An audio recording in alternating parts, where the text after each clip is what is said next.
Estamos de regreso para seguir profundizando sobre las claves de la invasión rusa a Ucrania. Para eso ya nos acompaña aquí en el estudio Beatriz Hernández, doctora en estudios europeos y académica de la Universidad Diego Portales. ¿Cómo estás, Beatriz? Muchas gracias por acompañarnos. Gracias a ti, Soledad. Si estábamos comentando ahí fuera de cámara las distintas implicancias de este conflicto, ya estamos en el 7º día. ¿Crees que por la forma en la que se ha dado hasta ahora el conflicto, donde todavía Rusia no ha logrado quedarse con ninguna ciudad importante, a pesar de que han intensificado la ofensiva, crees que estamos ante un conflicto que podría prolongarse más allá de lo que se había estipulado en un comienzo? ¿Cómo lo ves tú? Así es. Bueno, en primer lugar, el ataque táctico fue sorpresivo porque fueron ataques en 4 flancos del país y eso nunca se esperó. Siempre se esperó que Rusia quisiera anexionarse las zonas rebeldes del este, en Dusan. Sin embargo, bueno, ya vemos que quiere controlar todo el país, especialmente Kiev, que es donde está el gobierno, pero también el puerto de Odessa, porque dejaría sin salida al mar a Ucrania. ¿Ya? Es el puerto más importante. Lo que vemos es que lo que se pensaba que era, digamos, una intervención fácil de Rusia, hoy en día es mucho más compleja porque Ucrania, el problema de Ucrania es que está dividido en 2, la parte pro-occidental, pro-Unión Europea, y la parte rusa. Entonces, eso hace más complejo la situación en Ucrania, ¿no? Porque si todos los ucranianos se unieran frente a Rusia, ¿ya? Sería mucho más fácil solucionar la guerra. Pero como hay una gran parte del país que querría ser anexionado a Rusia, entonces en este sentido el gobierno lo tiene más difícil, porque tiene una guerra interna desde el año 2014 con las zonas separatistas y además una intervención de Rusia, ¿no? Sí nos ha sorprendido que Rusia no haya tomado Kiev más rápido de lo que lo ha hecho, ¿no? Siendo que la relación, digamos, de poder es asimétrica. Rusia tiene 900.000 efectivos, 900.000 soldados, Ucrania tiene 200.000. ¿no? Sí, Beatriz, y tiene un armamento mucho más pesado Rusia. Exactamente. Tenemos algunos mapas que pasemos a revisar a continuación respecto a cómo se ha dado ahora el asedio a la ciudad de Kiev. Ahí estamos revisándolo precisamente. Y esa ha sido, como tú decías, una de las sorpresas, que ha sido más difícil de acuerdo a los cálculos que tenía Rusia. Y aquí siempre se habló de Vladimir Putin como un estratega brillante, pero aquí vemos que ha habido errores de cálculo, que se han encontrado con esta resistencia férrea de los ucranianos en la capital, que inicia además esta guerra también con el objetivo de que Ucrania no entre en la OTAN, que no entre en la Unión Europea, de dividir a Europa, y por el contrario, el efecto que ha habido en ese sentido es una Europa que se ha unido de manera ahí unánime prácticamente en respaldo a Ucrania. ¿En qué pie queda esta noción que teníamos de Vladimir Putin como un gran estratega? Bueno, yo no lo criticaría como un mal estratega. Lo que pasa es que en los antecedentes que vemos en su intervención y su invasión a Osetia del Sur, su intervención, por ejemplo, en la guerra de Siria y la misma invasión a Crimea, lo que vemos es un gran éxito ruso. Sí. Entonces, cuando invadió Crimea, las sanciones fueron mínimas por parte de la Unión Europea, porque la Unión Europea depende del gas ruso. Y yo creo que viendo sus antecedentes, que él ha tenido éxito en otras operaciones militares, pensó que la invasión a Ucrania iba a ser mucho más fácil de lo que le está haciendo. Pero no solamente porque la Unión Europea se ha unido, cosa bastante difícil, siendo 27 países que normalmente tienen políticas exteriores muy diferentes y no llegan a consenso, y también por parte de Estados Unidos. Entonces, digamos que tanto la OTAN como la Unión Europea están haciendo todo lo posible para aislarlo. Pero también se ha demostrado que en esta invasión rusa el armamento militar no era tan sofisticado como esperábamos de esta gran potencia. Tiene armamento obsoleto de hace 30 años, incluso la comida que envían a los soldados está caducada. otros aparatos logísticos como los walkie-talkie no funcionan. Se han reportado además problemas de moral dentro de los propios soldados rusos. Sí, más logística, claro, un problema de logística que en principio lo tenían fácil porque al ser Ucrania un terreno, digamos, bastante plano y tener frontera con Bielorrusia y con Rusia, era muy fácil penetrar por tierra y por aire, pero estamos viendo que ya han derribado aviones rusos, que la misma población civil se ha organizado de manera muy eficiente, sobre todo en la parte, digamos, pro-occidental. Entonces, sí, yo creo que se espera una guerra mucho más larga de lo que pensábamos. Ahora, también otro aspecto que ha llamado la atención son estas denuncias que ha habido por parte de la embajadora ucraniana en Estados Unidos, y aquí también tenemos una gráfica para revisar respecto a el armamento que se estaría utilizando en este conflicto. Ahí lo vemos, bombas de racimo, de caída libre con submuniciones, y bombas termobáricas. Armas consideradas ilegales que rompen además las reglas de la propia guerra, porque no nos olvidemos aquí que la guerra tiene sus propias normas. Escuchaba bombas de vacío. Nunca había escuchado, debo reconocerlo, ese concepto. ¿Qué es lo que implica esto y cómo puede además cambiar el curso de la guerra? Bueno, una vez que Putin ya sobrepasó el derecho internacional, invadiendo un país, yo creo que no le importa usar armas que están prohibidas. Es mucho más preocupante la amenaza del uso de armas nucleares, ¿no? Y en este sentido lo que está haciendo evidentemente es demostrar que a él nunca le ha importado el respeto por el derecho internacional, mucho menos por los derechos humanos, que tampoco lo respeta en su país. Y la Unión Europea hace mucho tiempo que, como Putin lleva 20 años, ha tenido muchas tensiones con Rusia, ¿ya? Como mencionaba, Osetia del Sur, o el tema de Siria, o el mismo, digamos, Líbano, que también lo vetó, la intervención, el caso de Ucrania. Entonces, la excusa de la OTAN realmente no es una excusa válida, ¿ya? La OTAN no ha tenido tácticas ofensivas con Rusia, más bien ha sido defensiva por esa falta de confianza. Yo creo que la estrategia de Putin ha estado errada porque como él viene de un sistema, digamos, más militar, fue ex-KGB, no se da cuenta que podría haber hecho una estrategia de cooperación con Rusia para mantener, digamos, sus buenas relaciones con Ucrania en Crimea, en la zona rebelde. Lo que ha hecho Rusia durante muchos años es tener un adoctrinamiento en esa zona, ¿ya? En la zona prorrusa, cuando hablamos de que son prorrusos, no es que le gusten los rusos, es que se sienten rusos. Exacto. Porque hay un adoctrinamiento ideológico por la lengua, las costumbres, la religión, los partidos políticos que también son más afines a Putin. Entonces ha habido un mal entendimiento, digamos, de las relaciones internacionales y cómo acercarse también a Ucrania. En ese sentido, yo creo que su estrategia militar, como decía, ha sido muy exitosa en el pasado, pero hoy en día le ha fracasado todo lo que tiene que ver con cooperación, ¿ya? Con Ucrania, ha sido intento fallido, y todo lo que tiene que ver con la estrategia militar. Yo creo que también el objetivo de Putin está relacionado con el contexto internacional. Sí. ¿Ya? Él quiere ser una potencia, porque Rusia ya no es una potencia como lo es China, que es una potencia económica muy fuerte, pero Rusia durante muchos años quedó mucho más obsoleta en términos militares, en términos económicos, porque no ha desarrollado la tecnología que tiene, por ejemplo, China. Rusia se ha concentrado básicamente en sus recursos de gas y petróleo. Si pensamos que en el 2050 ya no se va a usar, cuando lleguemos a la carbono neutralidad, ya no se va a usar ni el gas ni el petróleo, ¿en qué situación queda Rusia? ¿Ya? Aquí lo que vemos es que esto es una ventana de oportunidad, o Rusia se hace poderoso y grande ahora o dentro de 30 años no lo va a ser.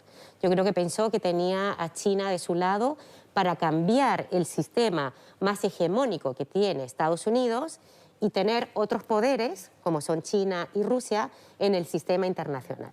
El sistema internacional evidentemente tiene que cambiar, ha ido cambiando paulatinamente en los últimos años en organismos internacionales como el Fondo Monetario Internacional, el Banco Mundial. China ha tenido un papel mucho más protagonista, pero Rusia no. Hablemos del rol de China precisamente, Beatriz, porque hemos visto que han adoptado aquí una postura ambigua, podríamos decir, con su abstención en el Consejo de Seguridad. Ahora dijeron hace poco que no se iban a sumar a las sanciones. Incluso han habido algunas voces que están proponiendo a China como eventual mediadora en este conflicto. ¿Hacia dónde debiera transitar el rol del gigante asiático? Sí, yo creo que China podría ser un buen mediador, ¿no?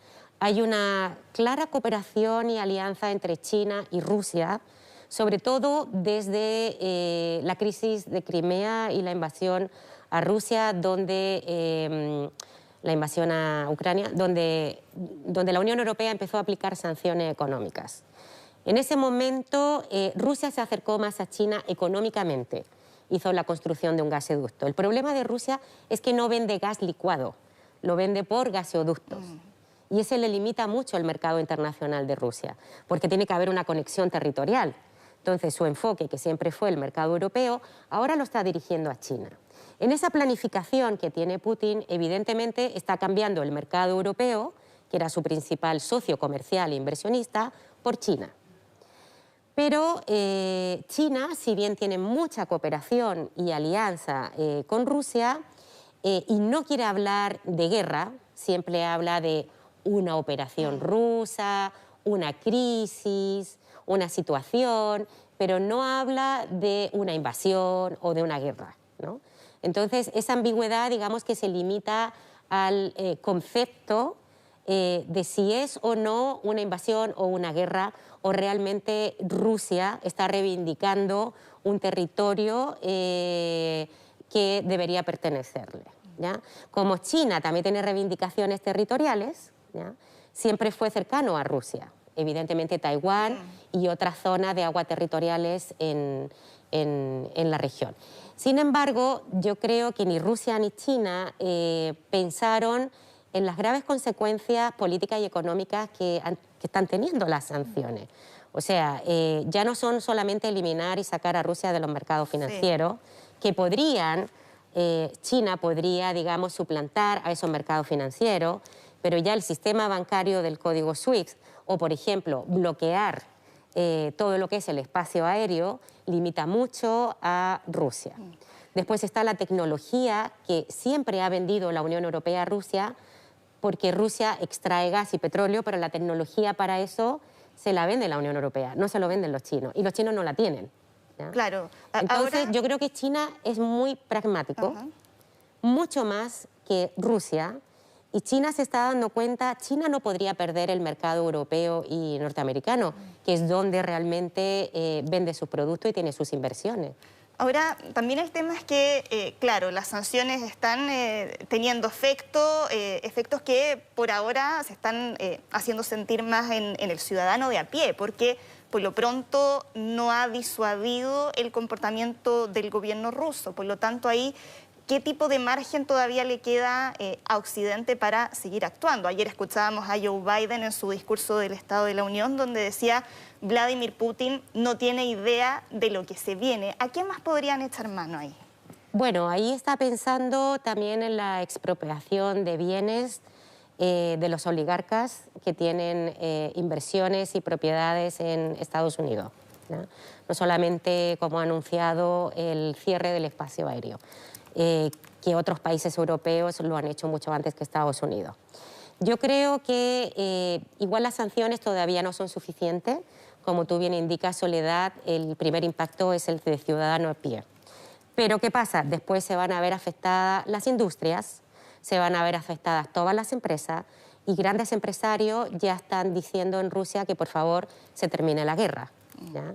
Ellos ven que a la larga no tienen acceso a la financiación, no tienen acceso a mercados, ¿ya?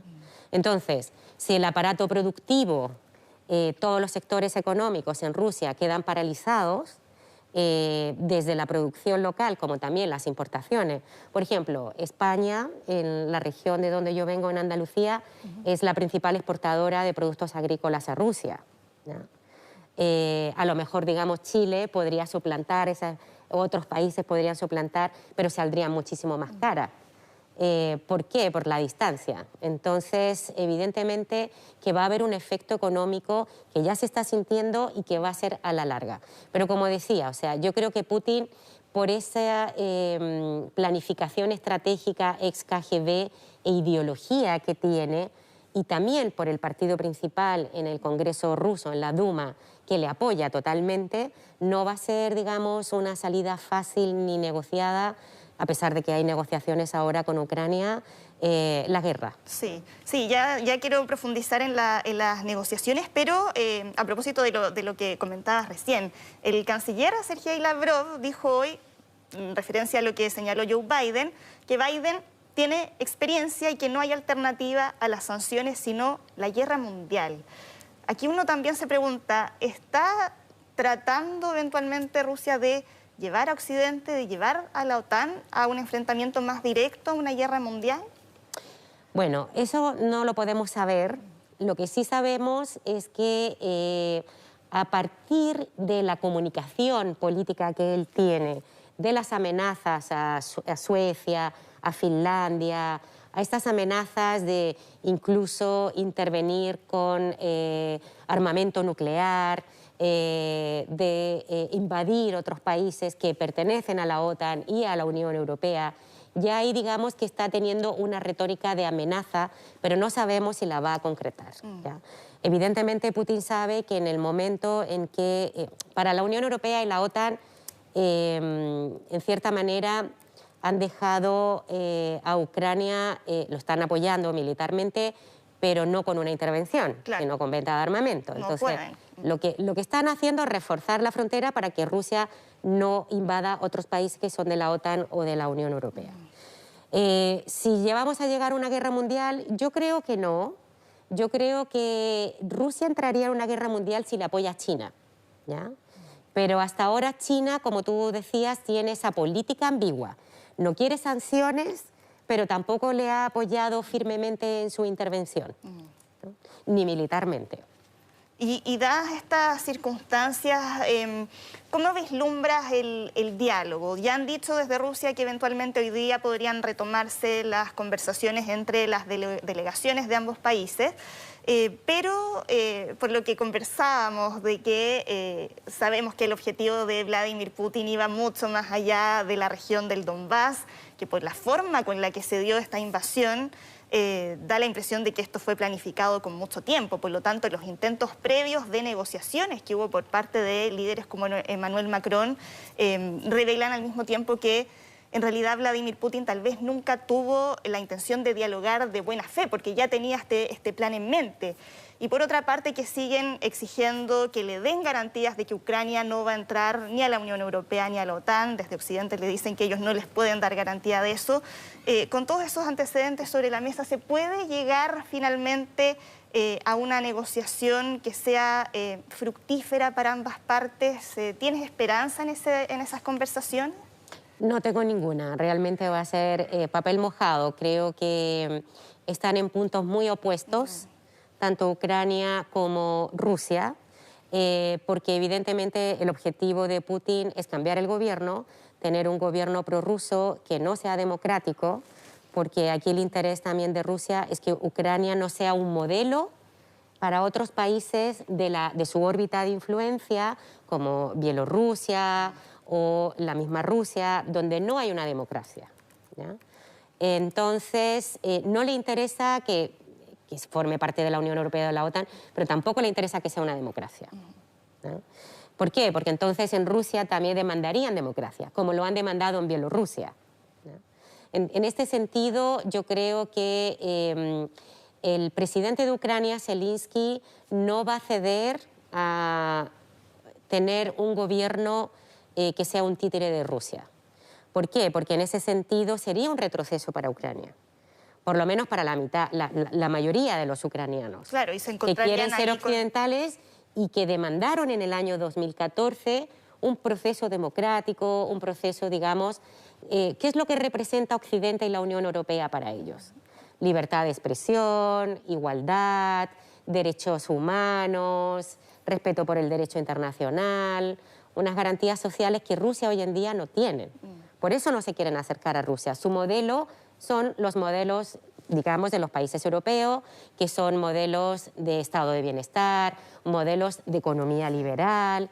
Y Rusia no, Rusia tiene un modelo muy estatista todavía, no es comunista, pero sí tiene un modelo bastante estatista y se dirige y se controla bastante desde el gobierno, que se puede hacer en Rusia a nivel económico y evidentemente también a nivel político y social.